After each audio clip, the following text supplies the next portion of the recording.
Hey historians, this is Mrs. Tyler. Today we are going to do Unit 1, Note 7. We're talking today about the Bill of Rights. We're going to do a little bit of refresher with this. Why did we need a Bill of Rights? This comes out of Notes 5 from about a week and a half ago. Those who opposed the ratification of the Constitution called themselves the Anti-Federalists. They were led by men like George Mason, Patrick Henry, and Sam Adams. These people still remembered how the British government had abused its powers and restricted colonists' rights. Their biggest complaint with the Constitution was that it listed all these new powers for a much stronger federal government, but it didn't list out the rights of individual people and states. So they did not want to ratify the Constitution without the promise of having something that protected or favored stronger state governments, and they wanted a list of individual rights that no government can infringe on ever. Okay, and this goes in line with those 7 guiding principles of the Constitution that we talked about in Notes 2. Okay, one of those was individual rights.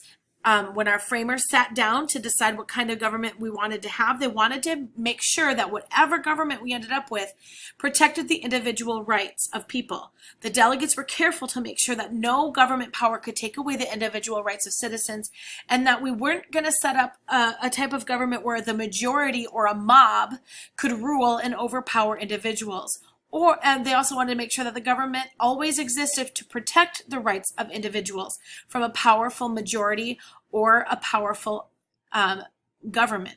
So, individual rights is one of our 7 guiding principles, and it's the idea that the government exists to protect the rights of individuals. Okay, one of the other guiding principles that we talked about was limited government, and the Bill of Rights is going to help make sure that this is in place. Many of the delegates were really concerned that a big, powerful federal government would take away powers from individual citizens and states. The framers wanted to make sure that the government only had the powers specifically listed by the Constitution, and that all elected leaders were going to be expected to obey the law, that nobody would be above the law. So adding this, adding the Bill of Rights, there are specific amendments in our Bill of Rights that are meant to make sure the powers of the federal government are bound and limited only to what is granted them in the Constitution, and that all other powers, if it's not listed, belong to individual people or the states. Okay, so because we add this Bill of Rights in 1791, we make sure that these 2 of those 7 guiding principles of the Constitution are met. So let's take a look and see what's going on in our Bill of Rights. The First Amendment of the Bill of Rights is kind of like a 5-for-1. Okay, we got 5 important freedoms that are protected by this amendment. Okay, we call this one our 5 freedoms. It's also kind of a summary of people's right to live according to their conscience.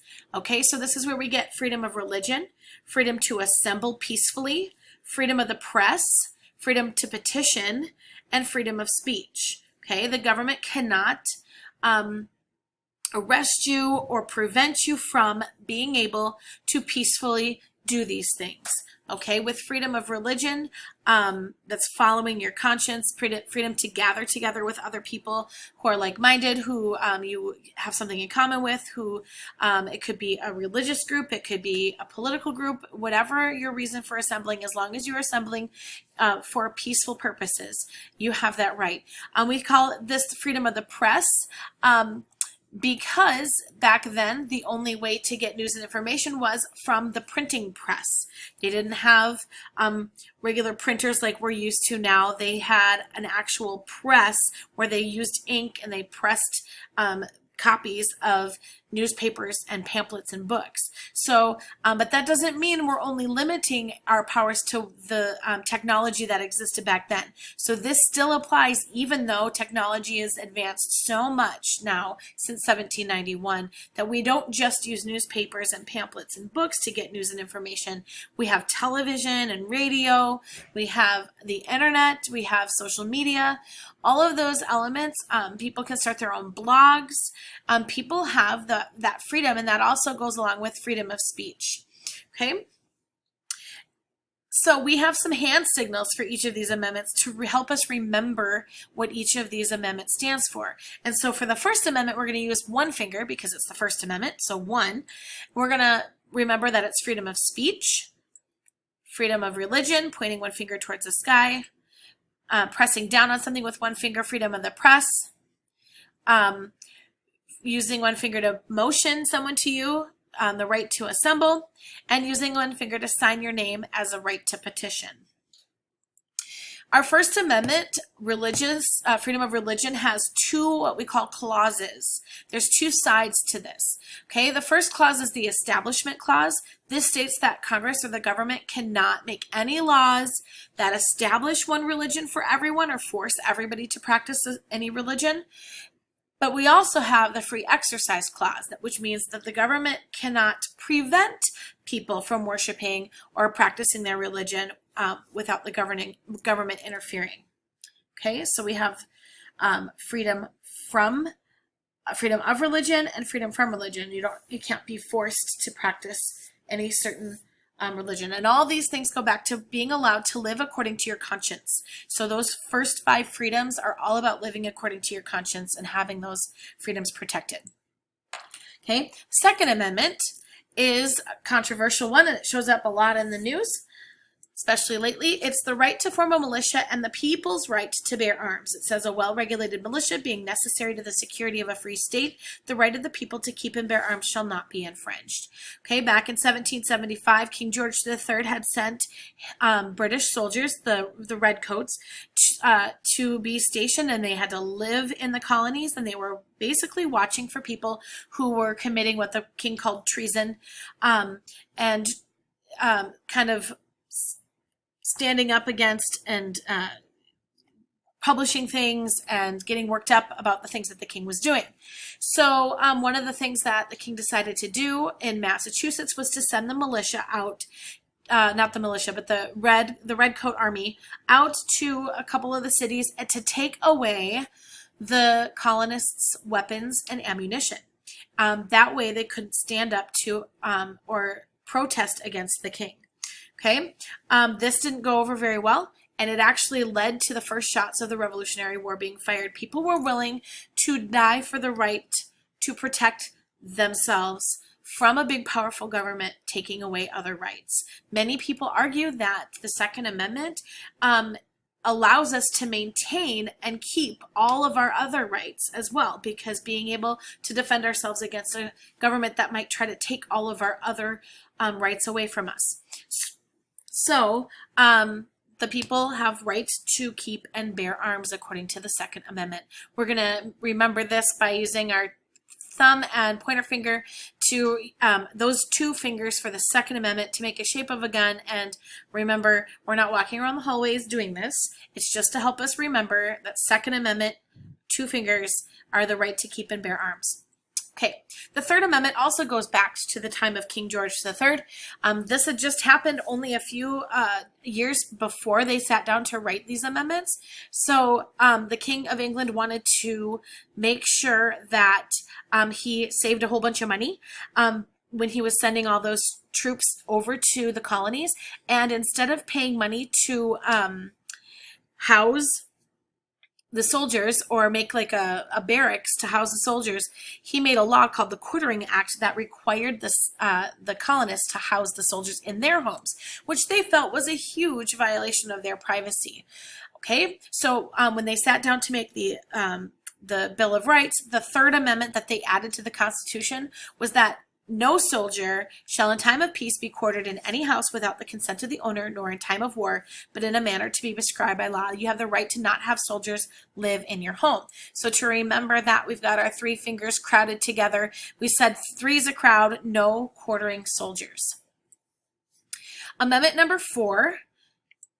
His protection against unreasonable search and seizures. The right of the people to be secure in their persons, houses, papers, and effects against unreasonable searches and seizures shall not be violated, and no warrants shall be issued but upon probable cause, supported by an oath of affirmation, and particularly describing the place to be searched and the persons to or things to be seized or taken. So in order to search your home or any of your belongings, any of your private property, police have to have a warrant. They have to present reasonable cause to go and look for these things, and they have to be really specific on what they're looking for and what they have the right to take from you.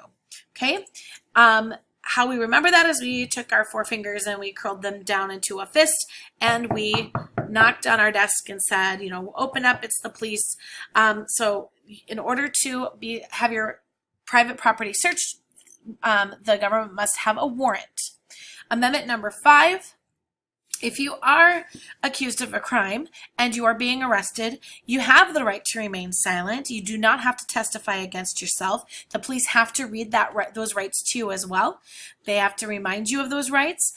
If you are accused of a crime and you have a trial and you are found innocent, you cannot be tried again for that same crime. That's called double jeopardy. Okay. Otherwise, they could just keep having more and more. They could just have one trial after another until some jury finally finds you guilty, and that's not fair. And then the other thing is that this amendment promises that everybody gets the same process of the law applied to them. Everyone is entitled to the same due process. So we used our 5 fingers to place our hand over our mouth to remind us that we have freedom from self-incrimination. We don't have to testify against ourselves. We have the right to remain silent and not talk at all to police, and to first speak with lawyers. And that brings us to Amendment 6. You have a right to a speedy trial, you have a right to a lawyer, and you have the right to know who's accusing you of your crime. So you can't be accused of a crime, arrested, and kept in jail for 10 years or so before they get around to having a trial. That would not be fair either. And if you can't afford a lawyer, the state or the county will appoint one for you. Okay, so we pointed at our wrist, we had our 5 fingers in a fist, and used our 6th finger to point where a watch would be. You have a right to a speedy trial and an attorney. Amendment 7 is people have the right to a jury in most civil lawsuits. Okay, jury consists of 12 people, a jury of your peers. Okay, and so we've got Lindsay Lohan flashing us 10 fingers there for 10 of the 12, and then another 2 fingers to represent 12 jurors, a right to a trial, a jury trial in civil cases. Amendment number 8 protects us against excessive bail and cruel and unusual punishment. Okay, they can't overly charge you for for bail. For example, if the punishment needs to fit the crime, so to speak. So if you're accused of vandalizing some property that's worth maybe $1,000, they can't hold you in jail and set the bail at like $1 million, because that's excessive. And then cruel and unusual punishment. We don't torture American citizens, and we're not allowed to do things that are cruel and unusual. So we used our 4 fingers of both hands to fold over and make fists out of both hands. And it reminds us that if you're handcuffed and arrested, you have protection from excessive bail and cruel and unusual punishment.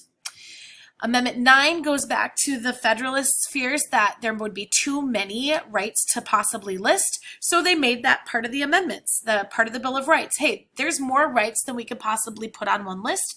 This is just the ones that we found most important to protect individual rights.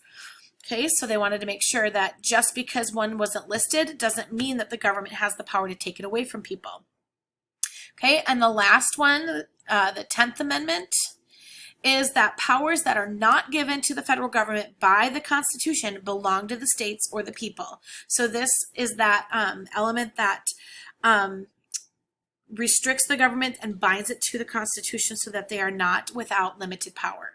All right, and we keep that in mind by using 10 fingers to kind of stop, hold back, push back the federal government to keep them from taking powers that are not theirs to have. And that is how we are going to remember the Bill of Rights, the first 10 amendments added to the Constitution and ratified in 1791. Thanks for listening. Have a great day.